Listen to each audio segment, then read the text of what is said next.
సరే ఒక అతను రోడ్డు మీద వెళ్తున్నాడు. ఎంతసేపు నేను నడుస్తూ ఉండడమేనా, కనీసం టూ వీలర్ సైకిల్ కూడా నాకు లేదే, ఏంటి దేవా నా జీవితం అని బాధపడుతూ సనుక్కుంటూ ఉన్నాడట. ఎవరిని చూసి? సైక్లిస్ట్ వెళ్తున్నాడట. సరే దేవుడు ప్రేమించి వాడికి సైకిల్ ఇచ్చాడట. సైకిల్ మీద వెళ్తున్నప్పుడు ఎవరిని చూశాడు? బైకిస్ట్ని చూశాడట. బైక్ మీద వెళ్ళేవాడిని. ఇప్పుడు వాడు మనసు ఎక్కడికి వెళ్ళింది? బైక్ మీదకి వెళ్ళింది. ఇప్పుడు తృప్తి ఉందా వాడికి? సైకిల్ వచ్చిన 3 రోజులే తృప్తి. 4వ రోజు నుండి 7 మోహం సైకిల్ ఊరికి తొక్కుతా ఉండాలి. ఆడు చూడు వెళ్ళిపోతున్నాడు. నాకు బైక్ ఉంటే ఎంత బాగుంటుంది, ఎందుకు ఈ బ్రతుకు అని అసంతృప్తి బతకగా వేదన పడుతున్నాడు కదా అని దేవుడు వీడికి బైక్ ఇచ్చాడు. బైక్ మీద రయ్యన పోయాడు. 3 రోజులే తృప్తి. 3 రోజుల తర్వాత ఎటు చూశాడు తెలుసా? కారు వైపు చూశాడు. దుమ్ము ధూళంతా కళ్ళల్లోకి వచ్చేస్తుంది. ఈ హెల్మెట్ పెట్టుకుంటేనే చిరాకు అనిపిస్తుంది చెమటలు బట్టి. ఏం చేయాలి? ఇప్పుడు ఎటు వెళ్ళిపోయింది మనసు? కారు ఉంటే ఎంత హాయిగా ఉంటుందని. సరే దేవుడు కనికరించి కారు ఇస్తే 4 రోజులు వీడికి మళ్ళీ తృప్తిపోయింది. ఆ తర్వాత టాప్లెస్ కారు చూశాడట. ఏంటి టాప్ ఉన్న కారు కన్నా టాప్లెస్ కారులో వెళ్తుంటే ఎంత బాగుంటుందని టాప్లెస్ కారు వైపు చూశాడు. సరే టాప్లెస్ కారు కూడా పొందుకున్నాడు. పొందుకున్నాక వీడి కళ్ళు ఎటువే తెలుసా? హెలికాప్టర్లో ఎవరు వెళ్తున్నాడట. గంటల తరబడి ట్రాఫిక్ లో ఉండి పొగ పేలడం కన్నా హెలికాప్టర్ ఉంటే ఎంత హాయిగా ఉంటుంది.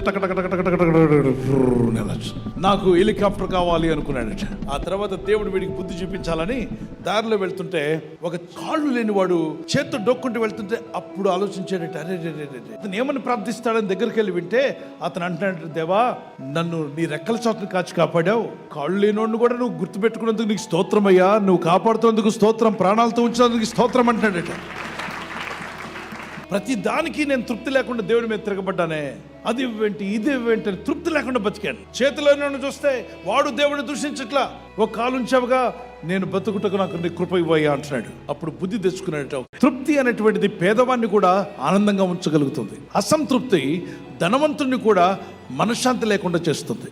తృప్తి లేని జీవితాలు జీవిస్తున్నారు ఈ లోకంలో. ఉద్యోగం లేనప్పుడు ఒకటి, ఉద్యోగం వస్తే శాలరీ అది వస్తే ఇంకోటి, ఇక తృప్తి అంటూ ఉండదు. కాలు లేని వ్యక్తి ఎంతో చక్కగా కష్టపడి ప్రయాసపడి పనిచేస్తూ ఉంటే ఆలోచన చేయండి, ఇతనికి 2 చేతులు లేవు, మరి ఎలా ఎత్తాలి, ఎలా నడిపించాలంటే ఆ బండిని తన భుజం సాయంతో తాడుతో లేపి నడిపిస్తున్నాడు.